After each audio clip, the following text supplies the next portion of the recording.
Alors, le peuple et sa représentation.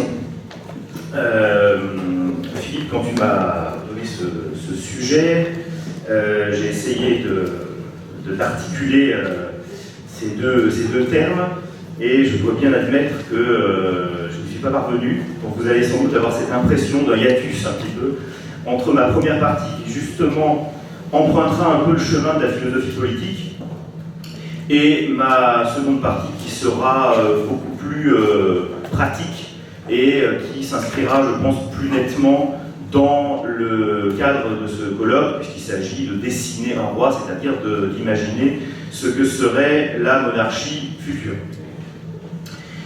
Cela dit, bon, je tiens quand même à cette première partie parce qu'il me semble que nous sommes aujourd'hui dans un contexte qui est marqué par le retour du peuple. Alors le peuple, c'est un terme et un concept à la fois polysémique et polémique. Polysémique parce que par peuple on peut entendre la totalité du corps social, la nation, mais on peut aussi évidemment comprendre par peuple les gouvernés par opposition au gouvernement. C'est évident, ça change totalement la perspective. Et puis, polémique parce que le peuple a été l'objet dans l'histoire et même dans notre propre courant de pensée d'ailleurs, à la fois d'une forme d'idolâtrie, d'adulation et aussi de mépris, de critique extrêmement dure. On peut penser évidemment au peuple tel qu'il est conçu dans le marxisme par exemple, le prolétariat qui a une fonction révolutionnaire, une fonction messianique.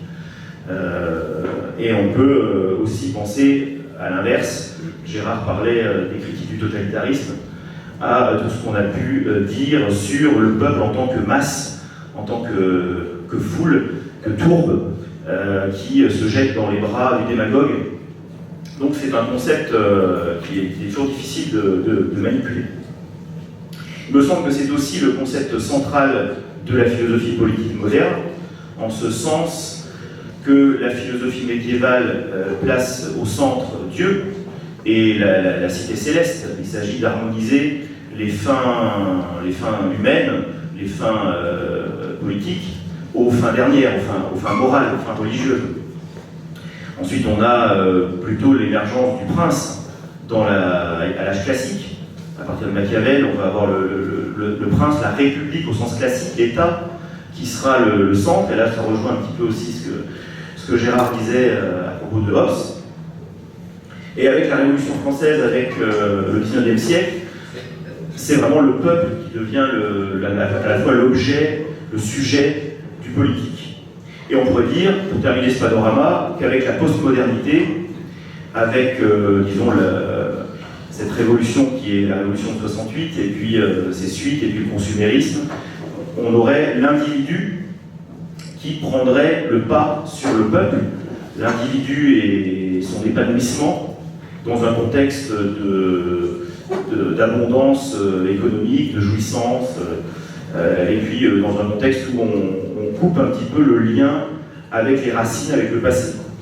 Or, aujourd'hui, à travers ce mouvement, lui aussi particulièrement sujet à polémique, et qu'on appelle le populisme, on voit ressurgir la figure du peuple, et on voit également réapparaître cette nécessité d'établir un lien entre le présent, le passé, ce thème de l'identité qui réapparaît et qui replace donc le peuple au centre. Et là, ça nous renvoie aussi un petit peu à l'introduction que faisait tout à l'heure François. Alors, cette question du populisme, ce retour du collectif contre les élites qui, elles, continuent de fonctionner selon le logiciel postmoderne, il est très bien analysé par Chantal Delsol dans son dernier livre sur le populisme, justement. Donc, je voulais faire cette citation qui me paraît très éclairante. L'opposé de l'émancipation des Lumières, c'est l'enracinement dans le particulier. La classe populaire a le sentiment que l'élite déploie trop avant l'émancipation à tout point de vue, et au sens d'un détachement des principes, des mœurs, des groupes restreints. C'est pourquoi elle se cadre, et c'est pourquoi elle devient, pour l'élite, un adversaire. L'élite ne répond pas par des arguments, mais par la déconsidération. Elle va décrire le particulier comme un idiot patenté, mais c'est pour camoufler son statut d'ennemi idéologique. Elle va dire qu'il ne comprend rien, mais c'est pour n'avoir pas à argumenter contre son opinion malvenue. Autrement dit, une partie de l'élément populaire défend l'enracinement en opposition à l'émancipation postmoderne. Et l'élite, mécontente de cette trahison, traduit cette défense de l'enracinement en simple égoïsme. Vous voyez donc le peuple aujourd'hui, pour nous contre-révolutionnaires, le peuple pour nous est un allié. Le peuple, c'est le vecteur aujourd'hui de l'enracinement, d'un réenracinement, et c'est aussi le vecteur d'un rejet des élites contre lesquelles nous nous dressons depuis bien longtemps. Ces élites républicaines, et puis aujourd'hui ces élites mondialisées. Voilà, et là vous allez sentir tout le hiatus entre les deux parties, mais cela dit, le lien est quand même dans cette idée fondamentale que notre réflexion aujourd'hui en faveur du peuple et en faveur de la nécessité de donner une meilleure représentation du peuple, de donner la parole au peuple finalement, eh bien elle est conditionnée par ce contexte que j'ai essayé de décrire en me référant donc à l'histoire des idées. Alors comment la restauration d'une monarchie traditionnelle, héréditaire, je m'arrêterai là, pas de délicat terme, mais surtout traditionnelle et héréditaire, permettrait-elle aujourd'hui une meilleure représentation du peuple? Permettrait-elle de donner au peuple la parole?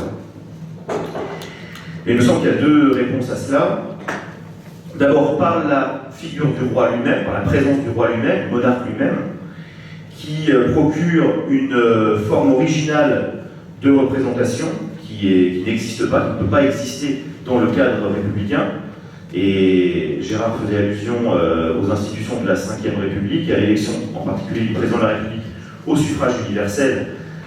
En fait, cette élection du président de la République au suffrage universel procure certes une monarchie républicaine, mais elle est également l'élément qui participe le plus à créer ce clivage qui fait que le président de la République élu ne sera jamais le représentant du corps social tout entier, ne sera jamais le représentant de la nation, sinon de manière fictive dans les textes constitutionnels. Et là on voit bien la différence avec la monarchie, et y compris avec ces monarchies qui subsistent aujourd'hui et dont on peut dire qu'elles ne sont pas fidèles à l'étymologie du mot, ces royautés européennes, dans lesquelles, malgré tous leurs défauts, eh bien, le souverain, le roi, la reine, représentent effectivement, à l'intérieur et vis-à-vis de l'extérieur, la totalité de la nation. C'est bien une forme de représentation. Et l'autre réponse à cette question, comment la restauration d'une monarchie héréditaire permettrait-elle une meilleure représentation du peuple, c'est par la capacité du monarque héréditaire, à mettre en œuvre un certain nombre de réformes dont il est souvent question aujourd'hui, dont il est systématiquement question même à l'occasion des échéances électorales, qui sont des réformes proposées tantôt par la gauche, tantôt par la droite, en fonction de qui est dans l'opposition et qui est au pouvoir, et qui visent à étendre le champ de la démocratie. Alors je ne rentrerai pas dans la polémique sur l'usage du mot démocratie dans un contexte maurassien, parce que ce serait un petit peu délicat, ça nous prendrait beaucoup de temps, mais on va pour des raisons pratiques, employer ce mot. Donc ces réformes qui visent à étendre la démocratie, et bien paradoxalement, on voit que le régime démocratique, le régime républicain, le régime des partis, s'il est capable de les agiter à l'occasion des élections, n'est jamais capable de les mettre en œuvre. Et il me semble, c'est ce que je vais essayer de montrer, que le prince, le roi, pourrait, lui, les mettre en œuvre. Alors, quelles sont-elles? Eh bien, vous les connaissez, hein, je vais en énumérer quelques-unes. c'est par exemple la mise en place d'une véritable démocratie référendaire. Je parle ici du référendum d'initiative populaire, qui donc existe dans certains pays, qui existe en Suisse par exemple, mais qui n'existe pas en France malgré la réforme de 2008, puisqu'il s'agit plutôt d'une initiative partagée, autrement dit, tout passe par le filtre, encore une fois, des partis et donc des députés de l'Assemblée nationale. Il faut d'abord avoir un certain nombre de députés pour ensuite rassembler un nombre de citoyens et proposer donc un référendum de ce type. On voit que les partis veulent garder la main. Autre réforme dont on parle souvent, je ne dis pas d'ailleurs qu'elle est forcément bonne, mais en tout cas elle est agitée, elle n'est jamais réalisée, c'est l'instauration de la proportionnelle pour l'élection des députés, pour les élections législatives. Bon, c'est un lieu commun de dire ça, mais effectivement, de grandes forces politiques, qui justement sont des forces politiques qui incarnent le populisme, par exemple le Front National, malgré des scores qui sont régulièrement de 20-25%, eh bien, n'ont pratiquement pas de représentants. Un député. Alors c'est vrai que cette réforme, elle a été réalisée en 86, elle a tout de suite été abandonnée.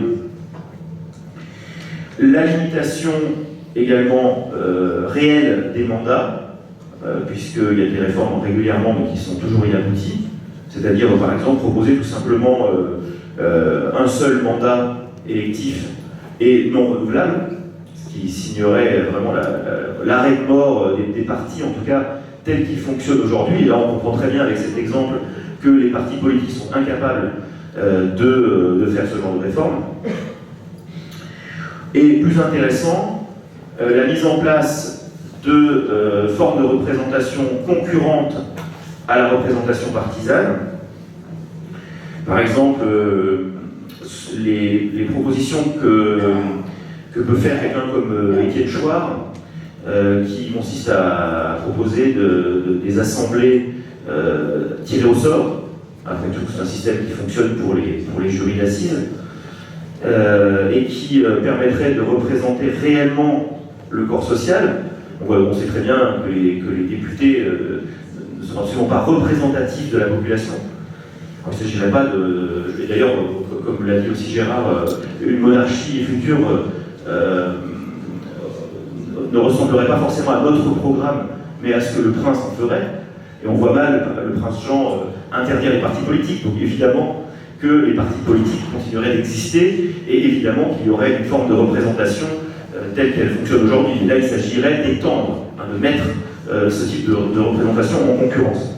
Par exemple, de ce genre d'assemblée populaire avec le tirage au sort. On peut penser aussi, il y a une longue histoire dans l'école d'action française, une longue réflexion sur le corporatisme. Alors le mot est un petit peu désuet aujourd'hui, mais en tout cas la possibilité de représenter le monde du travail dans une assemblée. Alors il existe aujourd'hui le Conseil économique, social et environnemental, mais qui est plus une sorte de sinécure pour personnalités en retraite, pour syndicalistes en retraite, etc. Une véritable assemblée. On pourrait imaginer une réforme. Le général de Gaulle lui-même souhaitait fusionner cette assemblée avec le Sénat. Voilà, ça toute une série finalement de tout un train de réformes qui ne sont jamais appliquées et qui donneraient aujourd'hui réellement la parole au peuple. Alors, pourquoi ne sont-elles jamais appliquées? Et là, je vais donc en finir par ma citation de Maurras. Bien, tout simplement, je l'ai montré déjà avec quelques exemples, parce que la mise en œuvre de ces réformes contredit diamétralement les intérêts partisans, les intérêts des partis politiques en tant qu'écurie de politiciens professionnels qui souhaitent continuer à fonctionner à l'abri des institutions d'aujourd'hui et surtout ne pas perdre les avantages qui sont les leurs quand ils sont aux affaires.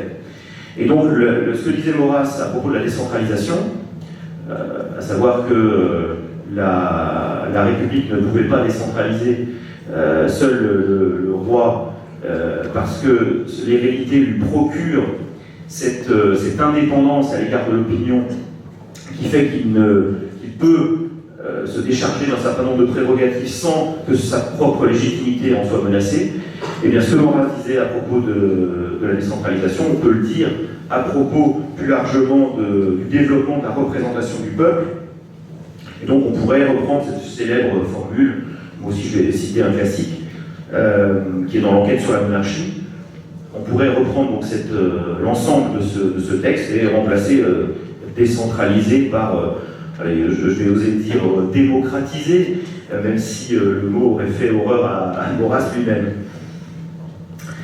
L'impossibilité, donc je cite, de décentraliser sous la République peut se démontrer comme un théorème. Y eut-il un parti de la décentralisation? Alors oui, ici aujourd'hui on pourrait dire un parti de la démocratisation. Effectivement, ils sont nombreux les partis de la démocratisation à réclamer les réformes dont je parlais. Les écologistes, même le Front National aujourd'hui, on ne sait pas ce qu'il en serait demain. Donc y eut-il un parti de la décentralisation? Et ce parti fut-il vainqueur? Attendez, dirait-il, attendez que nous en ayons fini une bonne fois avec ces diables de jacobins centralisateurs. Attendez que nous en ayons fini une bonne fois avec le système des partis. Et pour en mieux finir, il centraliserait de plus belle. Un roi n'a besoin que de l'assentiment général. Mais il faut au pouvoir républicain une délégation expresse et constamment renouvelée de la volonté nationale.